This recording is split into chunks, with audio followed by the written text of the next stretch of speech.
El club alemán Bayer Leverkusen acercó un ofrecimiento por los servicios del delantero de River, Lucas Alario. 16 millones de euros. El número impacta verdaderamente, pero River dejó trascender que solo lo vendería si pagan la cláusula de rescisión, que es de 24 millones.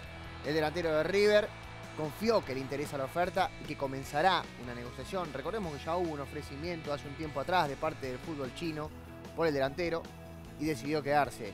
Alario habló en rueda de prensa después del entrenamiento de River Camp en el 6 y contó que habló con el entrenador Marcelo Gallardo para hacerle saber el ofrecimiento.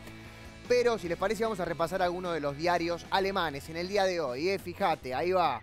El Bild Sport dice: Leverkusen coquetea con, lo llaman la maquinita argentina. Allí lo vemos a Lucas Alario, el ex Colón de Santa Fe. El Express dice: Bayer se está preparando para el acuerdo lo mejor posible. Interés en el argentino. Perdón.